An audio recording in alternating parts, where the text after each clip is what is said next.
ఈ రిపోర్ట్స్ అన్ని చూస్తుంటే నాకు పిచ్చెక్కిపోతుంది. I'm going mad. What happened? మన branches all are in a mess. ముఖ్యంగా north Indian branches, Patna, Chandigarh, Srinagar, all others.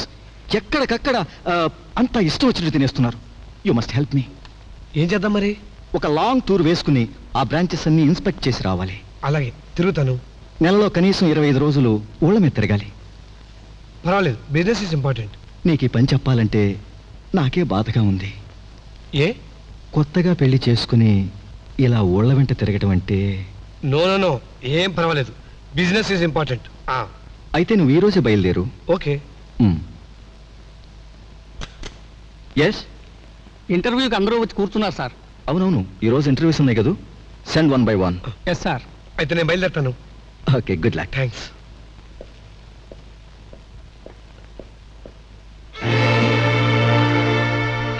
Hello Kanchana. Hello. ఏమిటి? ఏం లేదు. ఇంటర్వ్యూకి వచ్చావా? అవును. నేను ఇక్కడే పనిచేస్తున్నాను. మోహన్ అంటే ఈ ప్రొపరేటర్, నా best friend. Just a minute. Brother, interviews ఏ జాబ్కి? 2 క్లర్క్స్ కావాలి, పేపర్లో అడ్వర్టైజ్ చేశాం. నువ్వు నాకు ఫేవర్ చేయాలి. ఏమిటి? నాకు తెలిసిన అమ్మాయి ఇంటర్వ్యూకి వచ్చింది. తప్పకుండా ఈ జాబ్ అమ్మాయికి ఇవ్వాలి. You know her? Very well. Oh yes, నువ్వు చెప్తేనే కాదంటానా? Thank you very much. ఇక్కడ కూర్చున్న అమ్మాయి ఏదండి? మీరు లోపలికి వెళ్ళగానే వెళ్ళిపోయిందండి.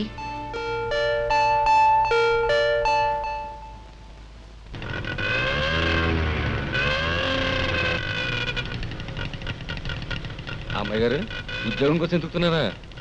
అదేట అమ్మాయి గారు, చదువు మానేసి ఏదో గుమస్తా నౌకరు ఎందుకండి? చదువుకోండి అమ్మాయి గారు. నా సంగతి నీకెందుకు, నువ్వు వెళ్ళు. అయ్య బాబాయ్, నేనేమన్నానండి? చదువు అంటే మీకు చాలా ఇష్టం అని మాస్టర్ చెప్తుండేవారండి. ఆయనకు కూడానండి మీరు పెద్ద లాయర్ కావాలని ఎంతో ఆశగా ఉండేదండి. చదువుకోండి అమ్మాయి గారు. చదువు విలువ నాకు తెలుసు, నువ్వేం చెప్పక్కర్లేదు. మరి నౌకరీ ఎందుకండి? చదువుకు డబ్బు కావాలంటే నేను ఇస్తా కదండి. అయ్య బాబాయ్, పోనీ అప్పుగానన్నా తీసుకోవచ్చు కదండి. రోజుకి 50 రూపాయలు సంపాదిస్తున్నానండి. ఒంటరిగా నాకు ఖర్చే ఉంటుందండి. మీకు దండం పెడతాను, చదువుకోండి అమ్మాయి గారు.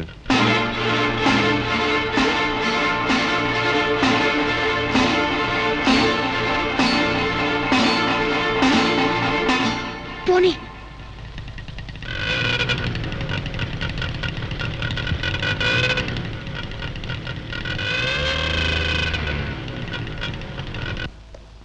ఇందా.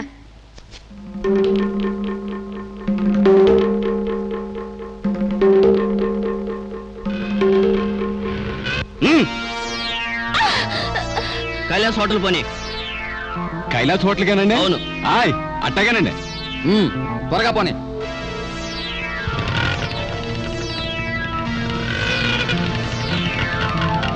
ఎక్కడికి? కైలాస్ హోటల్కి వెళ్ళు. కైలాసానికేనండి. ఏమిటిది? Police station. ఏయ్, ఆగరా. నీకిదేరా కైలాసం? పద. పద. Hi, good morning sir. ఏమిటి? ఏం జరిగింది? నా పేరు జయశం అండి. నేను ఆటో రిక్షా డ్రైవర్ అండి. వీళ్ళిద్దరు బలవంతంగా ఈ అమ్మాయి గారిని నా ఆటోలో ఎక్కించుకుని కైలాస్ హోటల్కి తీసుకెళ్ళమన్నారండి. హాయ్ అట్టగానని చెప్పి ఈ కైలాసానికి తోలుకొచ్చారండి. మిగతా వివరాలు ఏమన్నా మీకు కావాలంటే అమ్మాయి గారు చెప్తారు, మీరు రాసుకోండి. నాకు డ్యూటీ టైం అయిందండి, నేను వస్తానండి. ఆటో ఛార్జ్ అండి మీటర్ ప్రకారం కరెక్ట్గా ఉంది, మీ ముందే తీసుకున్నాను. ఏం జరిగిందమ్మా? రండి, ఇప్పుడే ప్రభాకర్ లక్నో నుంచి ఫోన్ చేశాడు. కూర్చోండి. ఈ అండి, మీరు, తమరు, ఈ సంబోధనలు మనుషుల్ని దూరంగా ఉంచుతాయి. అరే ఒరే ఆత్మీయతకి చిన్నాలు. నేను ప్రభాకర్ అరే ఒరే అనుకుంటాం. మన ఇద్దరం కనీసం నువ్వు అనుకుందాం. ఓకే, అయితే కూర్చో. Thank you. గంగా, నేను నీకు క్షమాపణ చెప్పుకోవాలి. ఏమిటి? నా స్వార్థం కోసం ప్రభాకర్ నీకు దూరం చేసి వారాలు నెలలు తరబడి దేశం మీద పంపుతున్నాను. నేను ఇందులో నీ స్వార్థమే ఉంది. ఉద్యోగం అన్నాక తప్పదు కదా. ఏ జన్మలో ఏ దంపతులను విడదీసి పాపం కట్టుకున్నాను, ఈ జన్మలో అనుభవిస్తున్నాను. అది చాలక మళ్ళీ ఈ జన్మలో కూడా అదే పాపం చేస్తున్నాను. నేను నువ్వు అలా బాధపడకూడదు మోహన్. నా పరిస్థితి నీకు తెలియదు గంగా. నాకు అన్నీ ఉన్నాయి, కానీ సంసార సుఖం లేదు.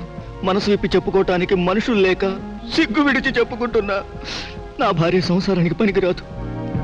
పైగా అనుమానాలు, నస, సాధింపు. ఆఫీస్ నుంచి ఇంటికి పోవాలంటే భయం. ఇక్కడ కూడా దొంగతనంగా రావాలి. నిజమే మోహన్, కొందరు భార్యలు చదువుకున్నారన్న మాటే గాని భర్తల్ని సుఖపెట్టడం తెలియదు. ఇల్లు నరకం చేసి తమ బ్రతుకులు, ఎదుటి వాళ్ళ బ్రతుకులు కూడా నరకం చేస్తారు. కాస్త మనశ్శాంతి కోసం అప్పుడప్పుడు వస్తుంటాను. నీకేం అభ్యంతరం లేదుగా? Not it all. ఇది నీ ఇల్లు. మోహన్, నువ్వు మాకు చేసిన మేలుకి నేను ఈ మాత్రం చేయలేనా? ఈ ఇంటి తలుపులు నీ కోసం ఎప్పుడూ తెరుచుంటాయి. Thank you Ganga, thank you. ఈ పూట ఇక్కడే భోజనం చేయి మోహన్. నేను వంట చేస్తాను. With pleasure. కానీ భోజనానికి ముందు ఇఫ్ యూ డోంట్ మైండ్ నాకు కాస్త డ్రింక్ అలవాటు. అదేమిటి మోహన్, ఇది నీ ఇల్లని చెప్పానుగా. ఓ థ్యాంక్ యూ.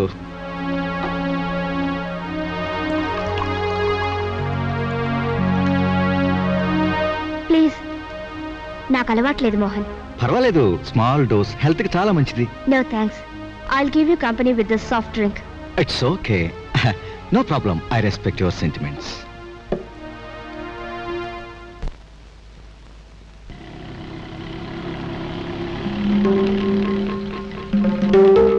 రెండమ్మాయి గారు, కాలేజీలో దించొస్తాను. కాలేజీకి ఆటోలో వెళ్ళేంత శ్రీమంతురాలని కాదు. ఇవాళ బస్సులు స్ట్రైక్ అండి. ఏమిటి, బస్సు స్ట్రైకా? అవునండి. రెండమ్మాయి గారు, మరేనండి మా ఆటో డ్రైవర్లు బస్సు డ్రైవర్లు అన్నదమ్ములు లాంటి వాళ్ళం అండి. అన్నలు అప్పుడప్పుడు సమ్మెలు చేస్తేనే కానీ తమ్ముళ్ళు గిరాకీ పెరగదు కదండి. మా అన్నదమ్ములు కోఆపరేషన్ అంటే అలాంటిదండి. ఎందుకండి అమ్మాయి గారు నన్ను ఇట్ట తోలు కొడతారు? నేనేం చేశానండి? బాబాయ్ గారు పోయాక నేను ఇక ఆ ఊళ్ళో ఉండలేక ఈ ఊరు వచ్చేసానండి. మీరైనా అప్పుడప్పుడు కనిపిస్తారని. రండి.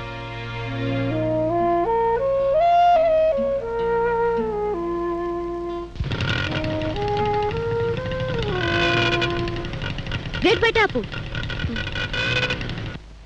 5 రూపాయలు చిల్లరుందా? లేదండి. పర్లేదండి, తర్వాత ఇవ్వచ్చులేండి. నేను ఎక్కడికి పోతానండి, సాయంత్రం మళ్ళీ వస్తా కదండి. ఇదా అండి, ఇది పోలీస్ కమిషనర్ గారు నా నిజాయితీకి మెచ్చుకుని 100 రూపాయలు బహుమానం ఇచ్చారండి. అవునండి, ఒక రోజు 2 రౌడీ నాయాలు పాపం ఒక ఆడపిల్ల అమాంతం తీసుకొచ్చి నా ఆటోలో ఎక్కించేశారండి. అదేదో హోటల్కి తీసుకెళ్ళమన్నానండి. అట్టగానే చెప్పి నేరుగా పోలీస్ స్టేషన్ తీసుకెళ్ళి అప్పచెప్పానండి. వస్తానండి.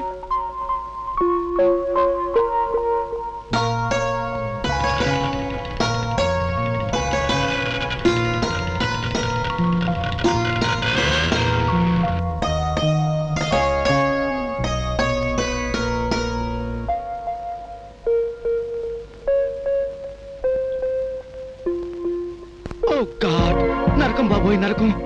హెల్ హెల్ నేను భరించలేను. I can't bear it. ఏం జరిగింది? అది భార్య కాదు, నా పాలిట మృత్యుదేవత. ఆ చిత్రవధ నేను భరించలేను గంగా. మర్చిపోదామని ఎంత తాగినా ఏం లాభం లేదు. గంగా, నీకు పుణ్యం ఉంటుంది, కాస్త విషం ఇవ్వు. అబ్బా, అమ్మో, అయ్యో. ఏమైంది? డాక్టర్కి ఫోన్ చేయనా? వద్దు, నాకు అప్పుడప్పుడు ఇలాగే వస్తుంది. అదే తగ్గిపోతుంది. కూర్చో కూర్చో. అబ్బా అబ్బా అబ్బా. ఇదే ఇదే గంగా, నాకు కావాల్సింది ఇదే. ఈ గుండెల్లో మంటలాడటానికి నేను కోరుకునేది ఇదే.